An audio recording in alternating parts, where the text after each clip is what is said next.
সর্বশেষ বাংলাদেশ ক্রিকেট বোর্ডের নির্বাচনে অনিয়মের অভিযোগ তুলে ঘরোয়া লীগ বর্জন করেছে ঢাকার শীর্ষ ক্লাবগুলো, যার প্রভাব পড়েছে মাঠে। এজন্যই প্রথম বিভাগ লীগ শুরু হতে দেরি হয়েছে। তবে আজ থেকে 12 দলের টুর্নামেন্ট শুরু হলেও 4 ম্যাচের মধ্যে মাত্র একটি ম্যাচ মাঠে গড়িয়েছে। প্রথম বিভাগ ক্রিকেট লীগ শুরুর আগেই আবার গতকাল ভিন্ন চিত্র দেখা গেছে বিসিবিতে। অংশ নেওয়া দলের প্রতিনিধিদের নিয়ে ট্রফি উন্মোচনের বিপরীতে লীগ বর্জন করা দলের খেলোয়াড়রা আন্দোলন করে। মানববন্ধন করা ক্রিকেটারদের হাতের প্ল্যাকার্ডে লেখা ছিল, ঢাকা লীগ বন্ধ কেন, সবাই মাঠে খেলতে চাই ও 880 জন ক্রিকেটারের ক্যারিয়ার কই। বিসিবির গেটের বাইরে এভাবেই দীর্ঘ সময় আন্দোলন করে। পরে অবশ্য বিসিবির 3 শীর্ষ কর্তার সঙ্গে আলোচনাতেও অংশ নেয় তারা। সেই ঘটনা নিয়ে আজ অভিযোগ তুলেছেন তামিম ইকবাল। সাবেক অধিনায়কের দাবি, অনেক ক্রিকেটারকে মাঠের ভেতরে ঢুকতে দেয়নি বিসিবি। তিনি নিজের ফেসবুক পোস্টে লিখেছেন, বাংলাদেশ ক্রিকেট বোর্ডের সবচেয়ে বড় স্টেক হোল্ডার ক্রিকেটাররা, অথচ গতকাল অনেক ক্রিকেটারকে মাঠে ঢুকতে দেওয়া হয়নি। বিভিন্ন ডিভিশনের অনেক ক্রিকেটার বিসিবিতে তাদের দাবি জানাতে গিয়েছিলেন, যেটি তাদের অধিকার এবং যার যৌক্তিক কারণও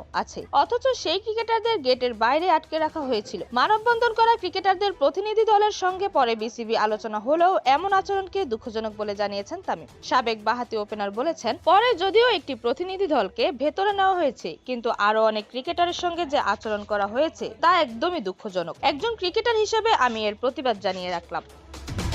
এরকমই যে কোনো খেলার আপডেট সবার আগে পেতে অবশ্যই চ্যানেলটি সাবস্ক্রাইব করে রাখুন। ধন্যবাদ। লেভাজ নিউজ।